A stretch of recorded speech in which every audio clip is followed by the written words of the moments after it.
Alright, how is everybody doing?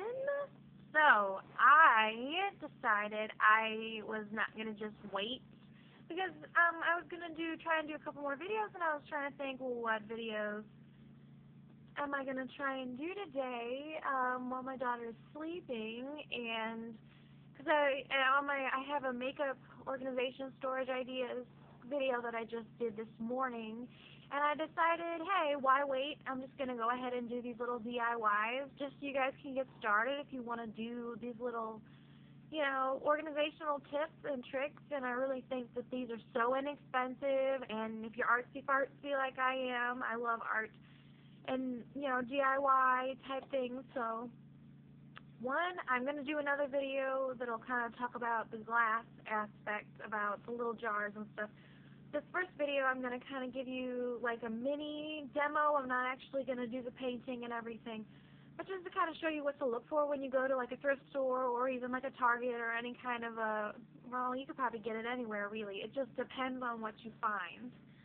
So I'm going to start with the magnetic makeup board. Now there's a couple of different things that you can do. I'm sorry if you can hear something in the background. They're kind of water washing the sidewalk right now, like right outside my apartment for some reason. I don't know, because they messed it up. They're doing a bunch of construction and stuff.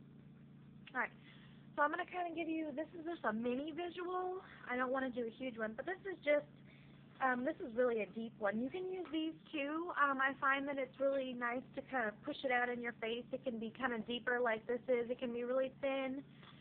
This is just like a little brownie kind of container. You can see it's a little worn out.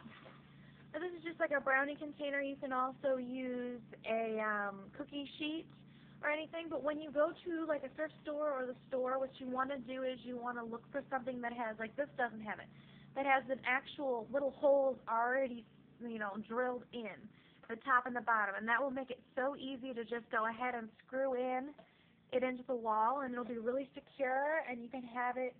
You can do any size you want, any shape you want. If you want to do a round one, you can do a round one. I haven't found one that has holes in it that's round.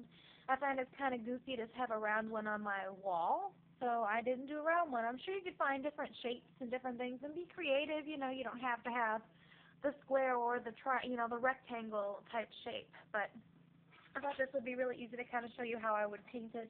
The other way that you can do it is you can go thrift stores. You can take a frame you have at home. This is just a frame. I got this for like $1 at a thrift store or something like that. It's just a wooden frame. And I would just paint this, and then you take the glass out of it. You take the back out, take the glass out, and then you would go to a Home Depot and you would get have them cut to fit a little thin piece of sheet metal, and that'll be your magnetic part that will keep your makeup magnet to the other, whatever, you know what I'm talking about. Anyway, and then you could cover,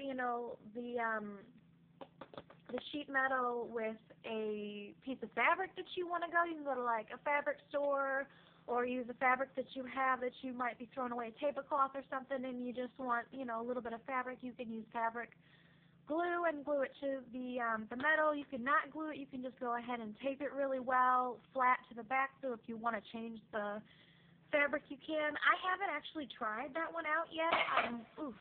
I'm kind of waiting to find the right frame that I really want. I want to do kind of a big frame. I have kind of a bigger one, but I'm not sure if I'm going to use that for that yet.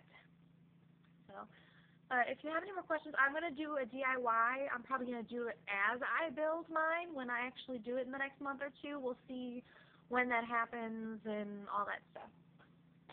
So I'm just going to show you how I did mine. And if you watched my video from earlier, you saw that I had one that I had painted. Like, say for instance, like this is pretty nice looking. If you want it to just look like this kind of charcoal silvery gray color, you can just leave it alone. You don't have to paint it. But if it's got marks like this, like it's really scratched up, it's really old, you can still get it, but you can go ahead and paint it.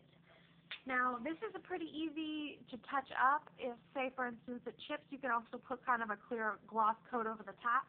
But all you really need is like a paintbrush, and this has got little stains of paint all over it, but just a paintbrush. You can get these at the dollar store. You can get them Home Depot anywhere. And then you would just choose, you know, 1 or 2, 3 colors. You want to start with the darker colors first and let that dry. So I would start with like, you know, like I think I started with a black. I just paint that really well, make sure, you know, it doesn't have to be totally perfect a solid color because you're going to go over it with different ones. If you just want it to be a solid color, go ahead and do that. But I always go, you do one direction that you're going to do. If you're going to have this makeup board be this way, you can do it like this. Just make sure your brush strokes all go in one direction because you don't want it to be, you know, all crazy unless, you know, unless you really want that look. But I think it's more streamlined and beautiful if you just do it across. So you would just go ahead and you'd paint, you know, little lines on here. It really, you know, doesn't matter as much a design for the base color, and you would just sweep it across and make sure it's pretty even. You don't want a lot of clumping, and you just sweep it right across there. Then you would want to let this dry. This needs to be fairly, you know, mostly, at least mostly dry, probably about 95% dry before you add your second coat. Then you just choose a lighter color, a different color. I used like golds and I used a pink. And you would just go in and do layers of streaks colors. You just kind of draw some lines across and paint that across there. And then it would just kind of create this really pretty, almost like a watercolory, I think it looks kind of Monet-esque, I would say. Monet is an amazing painter. He's one of my favorite painters. He was one of my favorite painters. He really isn't, he doesn't exist right now, but. And then you would wait for that to dry. And then you would take another color and another color and so on and so forth. And probably the last couple shades that you do less and less and just do just a little bit. And it'll really turn out really beautiful. You want it to dry overnight at least before you start putting your magnetic makeup stuff on there. And you can go to Walgreens and go ahead and they have these little magnetic strips and they come with this little plastic on the back.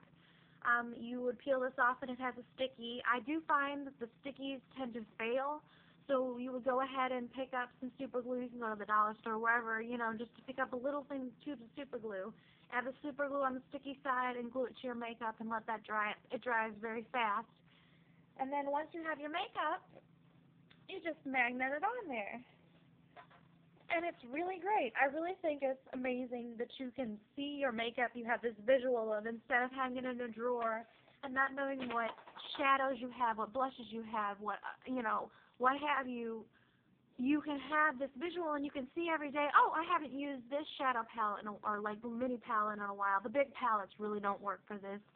Unless you have some heavy-duty magnets, and I really don't see a need to have it unless you can really actually see visually what the colors are. And a lot of the little palettes, like Maybelline palette, L'Oreal, you can see the colors in there.